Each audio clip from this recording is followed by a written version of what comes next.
Bugün trajik vakamızın yaşandığı Yunanistan'a gidiyoruz. Bir zamanlar mutlu bir çift olarak başlayan hikayeleri, trajik bir sonla sona ermişti.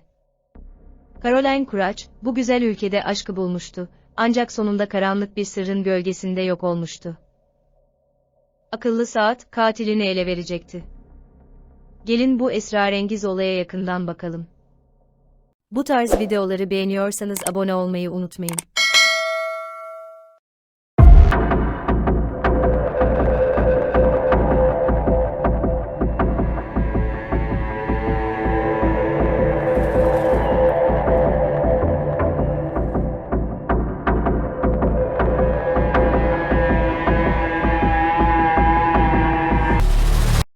Mayıs 2021'de Yunanistan Polis Karakolu'na gelen acil bir çağrıda, bir kişi telefonla operatöre hırsızların evlerine girip eşi olan Caroline Kuraç'ı öldürdüğünü bildirdi.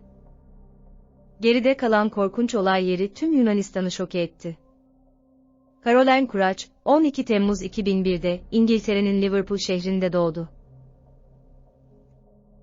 Çok başarılı, çalışkan bir öğrenciydi. Caroline çocukluğundan beri sporla ilgilendi ve hatta kickboksta siyah kuşak sahibi oldu. 2009 yılında Caroline ailesiyle birlikte Yunanistan'a taşındı ve burada yaşarken birçok arkadaş edindi. Caroline 15 yaşındayken kendisinden 13 yaş büyük olan bir Yunanlı olan Babis Anagnostopoulos ile tanıştı. İkisi birbirlerine aşık oldular ve kısa bir süre sonra görüşmeye başladılar. 2019 yılında evlendiler ve düğünlerinin ardından çift, Atina'nın küçük, huzurlu olan bir kasabasında yaşamaya başladılar.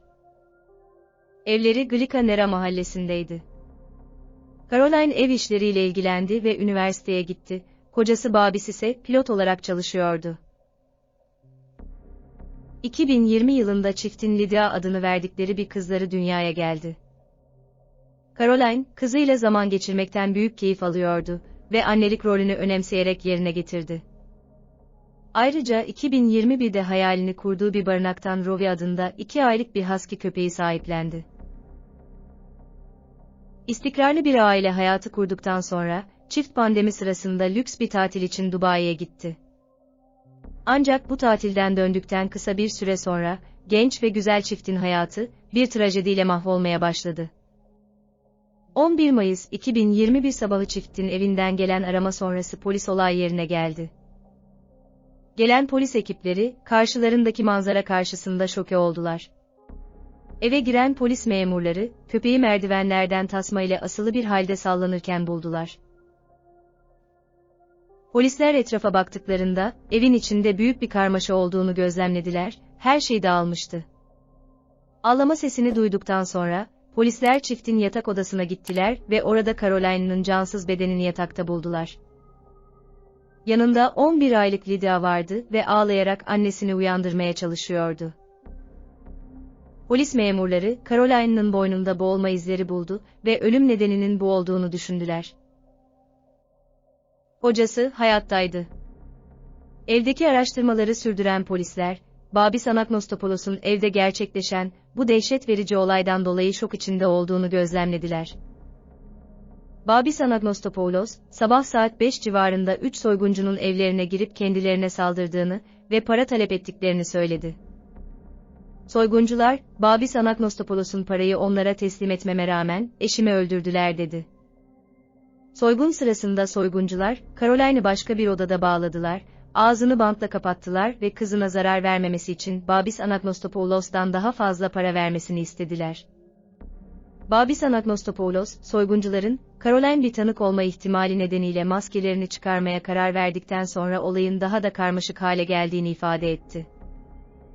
Bu nedenle soygunculardan biri Caroline'ı öldürme kararı aldı. Caroline'ın çığlık attığını, hareket etmeyi bıraktığını ve yaşamını yitirdiğini duydu. Bu korkunç an, sevdiği birini kaybetme korkusu ve acısı nedeniyle Babis Anagnostopoulos'un bilincini kaybetmesine yol açtı. Soyguncular, mücevherler ve nakit paralarla birlikte evi terk ederken, Babis Anagnostopoulos halen bağlı ve baygın bir haldeydi. Bir süre sonra küçük kızı Lydia çığlık atıp ağlamaya başladı ve ardından Babis uyanarak ellerini ipten ve banttakilerden kurtarmaya çalıştı. Ancak bantın küçük bir deliğinden telefonunu bir şekilde çıkarıp burnuyla aramalar listesinden bir telefon numarasını çevirmeyi başardı. Bu telefon numarasının ise komşularının numarası olduğu ortaya çıktı. Ağzı kapalı olan Babis anlaşılmaz sesler çıkarmaya başladı, ancak komşusu bu durumdan hiçbir şey anlamadı. Ancak her şeyin yolunda olup olmadığını kontrol etmek için bu kişinin evine gelmesini istedi. Evlerine giren komşu ne olduğunu anlamıştı ve hemen Babis'in ellerini açtı. Bantlardan kurtulan Babis hemen polisi aradı. Açılan sorgulama sırasında komşu, o gece Caroline ve Babis'in evinden bazı sesler duyduğunu ancak şüpheli bir şey görmediğini söyledi. Komşu, köpeğin çığlıklarını bile duymuştu, ancak bu konuya pek önem vermemişti.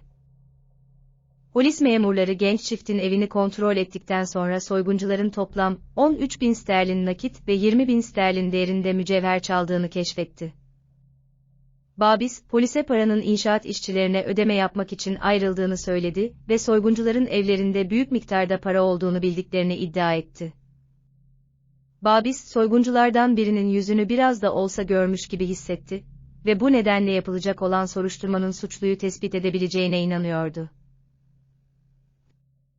Babis, soyguncuların Bulgarca veya Arnavutça konuştuklarını iddia etti. Olay yerini incelemeye devam eden polis ekipleri, evin bodrum katında bir pencerenin açık olduğunu tespit etti. Soyguncuların bu pencereden eve girdiklerini ve saldırmak için doğru zamanı beklediklerini varsaydılar. Ayrıca polis memurları, evin iç ve dış güvenlik kameralarıyla donatıldığını, ancak soygundan önce iç kameraların kapatıldığını fark etti. Bu gerçeği göz önünde bulunduran polis, kameraların yerlerini ve kameraları nasıl kapatacaklarını bildikleri için soyguncuların daha önceden bu evi gözlemlemiş olabileceğini düşündüler. Ayrıca evin güvenlik önlemleri hakkında bilgi sahibi olduklarını belirtti. Polisler, soyguncuların birkaç gün önce çiftin evlerinden pek uzak olmayan başka bir evde başka bir soygun gerçekleştirdiğini tespit ettiler. Soygun sırasında soyguncular, yaşlı bir çiftin evine gidip onlardan para çaldı, ancak kimseye zarar vermediler. Bu nedenle polisler, soyguncuların farklı soygunlar gerçekleştirdiğini ve bu olayın diğer soygunlarla bağlantılı olabileceğini düşündüler. Üstelik soyguncuların sayısı 3 kişiydi, bu da polislerin soyguncuların evi soyanlarla aynı kişiler olabileceğini düşünmelerine neden oldu. Komşuların ve bölge sakinlerinin sorgulanması polise herhangi bir sonuç vermedi. Caroline hayatını kaybettikten sonra ertesi gün defnedildi. Kocası Babis, Caroline ebeveynlerine destek olmaya çalıştı ve cenaze sırasında onları teselli etmeye çabaladı. Medya mensupları, olayı daha geniş bir kitleye duyurmak için Babis ile röportaj yaptılar. Bir röportaj sırasında Babis, duygusal anlar yaşayarak gözyaşlarına hakim olamadı. Ayrıca Caroline artık kızları olmadan büyütmek zorunda kalacağından endişe duyduğunu ifade etti. Caroline cenazesine katılan birçok yerel sakin, bu trajik olayın kasaba halkı arasında büyük bir endişeye neden olduğunu anladı. Herkes soyguncuların tehlikeli olduğunu kabul etti ve güvende hissetmiyordu. Bu nedenle yerel halkın sakinleştirilmesi ve polisin soyguncuları acilen bulma görevi daha da önemli hale geldi. Davayı üstlenen dedektif, soyguncuların gerçek ve Avrupa ile bağlantılı bir suç grubunun bir parçası olabileceğini öne sürdü. Soruşturma sırasında dedektifler, soyguncuların tanımına uyan 13 kişiden oluşan bir şüpheliler listesi oluşturdu. Bu liste içerisinde daha önce soygunlara karışmış olan Arnavut asıllı kişiler de bulunuyordu. 3 yıl önce bu kişiler, başka bir iş arkadaşının evine girmişler ve polis tarafından tutuklanmışlardı. Ancak kısa bir süre önce bu kişiler hapisten çıkmıştı ve polis şimdi onları izlemekte güçlük çekiyordu. Ayrıca dedektifin derlediği şüpheliler listesinde bir Bulgar da yer alıyordu. Bu kişi daha önce sahte belgeler kullanmaktan suçlanmıştı.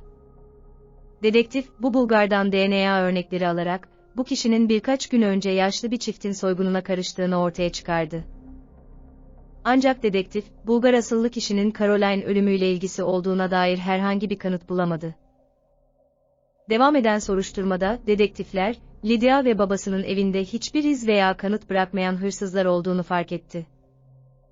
Bu gerçeği göz önünde bulundurarak, dedektif genç çiftin evinde gerçekten bir soygun olup olmadığından şüphe etmeye başladı. Dedektifler, Caroline kişisel günlüğünü evinde buldular. Günlüğe göre, Caroline ve Babis son zamanlarda ilişki sorunları yaşıyordu. Günlüğüne yakın zamanda Babis'in başka bir ilişkisinin daha olduğunu yazmıştı. Ayrıca psikolog ile görüştükten sonra dedektif, Caroline Babis'ten boşanmayı düşündüğünü ve kızı Lydia ile birlikte başka bir eve taşınmayı planladığını öğrendi. Bu bilgiyi öğrendikten sonra, dedektif Lydia'nın kocası Babis'in bu nedenle suç işlemiş olabileceğini düşünmeye başladı. Dedektifin teorisine göre, Babis her şeyi planlamış olabilirdi ve karısının cinayetine bir soygun süsü vermiş olabilirdi.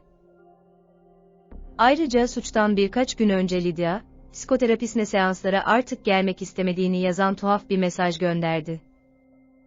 Psikoterapisine göre bu davranış, Lydia'nın normal davranışına benzemiyordu. Dedektif, kocası Babis'in bu mesajı karısının telefonundan psikoterapiste gönderdiğini öne sürdü. Dedektif, bu durum üzerinde Lydia'nın telefonuna el koydu ve telefonu inceledi. İncelenen telefon verilerinden sonra, suç geceyi aydınlatmaya yönelik daha fazla bilgi ortaya çıktı. Caroline'ın öldürüldüğü gece 00:30'da bir otel odasında olduğu tespit edildi. Belki de çift o gece bir tartışma yaşamıştı. Ve Caroline belki de evden ayrılmak istemişti.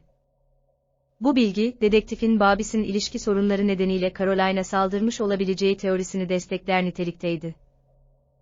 Dedektif, Babis'in Caroline'ın cinayetinden sorumlu olduğuna dair ikna olmuştu. Ancak onu suçla ilişkilendiren herhangi bir somut kanıt bulamamıştı. Genç çiftin evinden soruşturma için ele geçirilen eşyaları incelemeye devam eden dedektif, çok ciddi bir delil bulmayı başardı.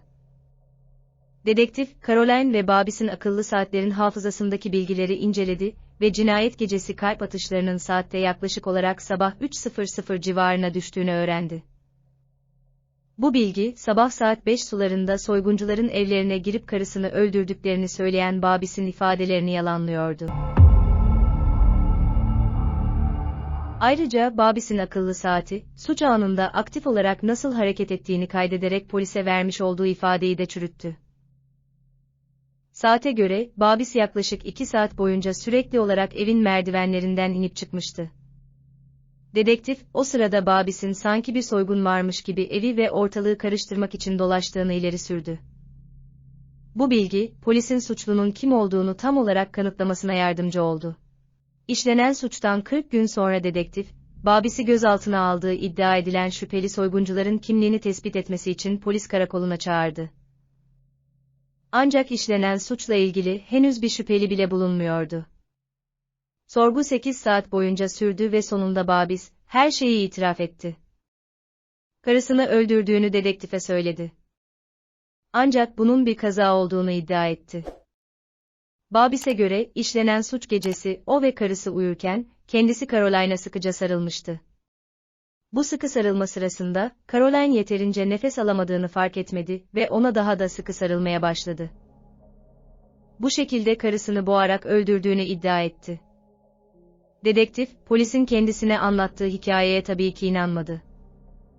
Ayrıca Caroline saatine göre cinayet anında kendisi uyumuyordu ve yürüyordu. Caroline'ın bileğindeki saat sabah saat gece 3 civarında çok yüksek bir kalp atış hızına sahip olduğunu kaydetti. Bu, Caroline'ın kendini Babis'ten korumaya çalıştığı anlamına geliyordu. Babis, dedektifin inanmadığını anlayınca, ifadesini değiştirmeye başladı. Kendisi ve kızını aynı saldırgan davranışlarından korumaya çalıştığını söylemeye başladı. Caroline'ı tanıyan, komşuları, arkadaşları ve ailesi bu teoriyi çürüterek Caroline'ın harika bir anne olduğunu ve kızına her zaman iyi baktığını doğruladı. Cinayetten sonra Babis, olay yerini gerçek bir soygun gibi göstermek için eşyaları her tarafa saçtı. Ayrıca evde polisin gelmesini beklerken köpeğini merdivenlere astı. Babis, ifadesini sürekli değiştirmesine rağmen yine de karısını öldürdüğünü itiraf etti. Dedektif, boşanmak istemediği için karısını öldürdüğünden emindi. Babis, bir tartışmadan kaynaklanan yoğun duygular nedeniyle suçu işlediğini söylese de dedektif, cinayetin planlı olduğuna inanıyordu. Evde bulunan güvenlik kameralarının kapalı olması, Babis'in bu suçu işlemeden önce hazırlandığının bir kanıtı olarak değerlendiriliyordu. Dedektif ayrıca Caroline anne olması nedeniyle işsiz olduğunu, bu nedenle Babis'in ailesinin genç çifte büyük miktarda para yardımı yaptığını öğrendi. 8 saatlik bir sorgulama sonrasında Babis, cinayeti itiraf etti ve Yunan polisi tarafından 1. derece cinayet ve hayvan haklarını çiğnemeden suçlanarak tutuklandı. 2020 yılında Yunanistan, hayvanların yasadışı öldürülmesini ve zulmünü yasaklayan bir yasa çıkardı. Bu yasa gereği Babis'in yargılanması, tutuklanmasından sonraki 18 ay içinde gerçekleşmiş olması gerekiyor. Basında yer alan haberlere göre, Babis'in avukatları, işlenen cinayetin kaza sonucu olduğunu savunarak tarafını savunmayı planlıyor. Bu acı cinayetin ardından geride evlatsız kalan bir aile, annesiz kalan bir evlat bıraktı. Evet arkadaşlar, bir davanın daha sonuna geldik. Bu konu hakkında sizler neler düşünüyorsunuz? Düşüncelerinizi yorumlarınızla paylaşırsanız sevinirim. Bir sonraki dava videosunda görüşmek dileğiyle. Sağlıcakla kalın.